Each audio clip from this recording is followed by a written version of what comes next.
बघा, या देशात कायदा आहे की नाही मला माहित नाही.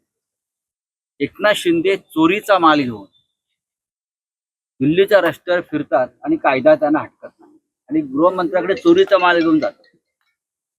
ही गंभीर गोष्ट आहे. एखादा साधा चोर जर चोरीचा माल घेऊन जात असेल त्याला पोलीस हटकतात. एकनाथ शिंदे मुंबईतून चोरीचं गाठोडं घेऊन दिल्लीला उतरले आणि ते चोरीचं गाठोडं घेऊन देशाच्या गृहमंत्र्याकडे गेले आणि दाखवला, हा माझा चोरीचा माल आहे, आता याला सोन्याचा मुलामा द्या. बरं, आणि गृहमंत्री त्याला जर मान्यता देत असेल त्या देशाच्या कायद्याविषयी मला चिंता वाटते. मोबाईल बघा, 6 फुटले, 10 फुटले, 8 फुटले, आता ज्यांच्या जीवनामध्ये, ज्यांच्या DNA मध्ये चोरी हाच एक महत्वाचा विषय आहे, त्यांच्याविषयी आता काय बोलायचं.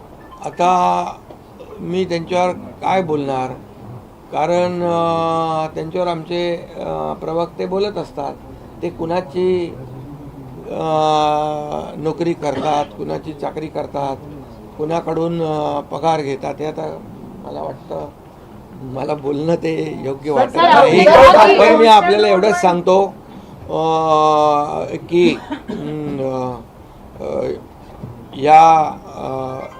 यामध्ये की चोरी कोणी केली, बाळासाहेबांच्या विचारांची गद्दारी कोणी केली, हिंदुत्वाशी बेईमानी कोणी केली, आणि त्याचबरोबर महाराष्ट्रातल्या जनतेशी जी खऱ्या अर्थाने त्यांचा विश्वासघात कोणी केला, हे महाराष्ट्रातल्या जनतेने पाहिलेलं आहे आणि त्यांना धडाही शिकवलेला आहे.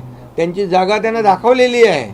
आणि म्हणून लोक, खरं म्हणजे लोक, आम्ही बघा त्यांच्यासारखी भाषा करणार नाही. ते तुडवायची भाषा करतात, आम्ही वाढवायची भाषा करतो. ते अतिशय खालच्या पातळीवर जाऊन 4 वर्ष आम्हाला शिव्या देत आहेत, 4 वर्ष आम्हाला शिव्याशाप देत आहेत. परंतु हे शिव्याशाप देणारे लोक आता दररोज त्यांचा खड्डा खोल होत चाललेला आहे आणि महाराष्ट्रातली जनता आमच्या बाजूने उभी राहते आहे. आणि मला वाटतं ते कुणाचं काम करतायत हा आत्मसंशोधनाचा विषय आहे, पण जे ते करतायत ते चांगलं करतायत.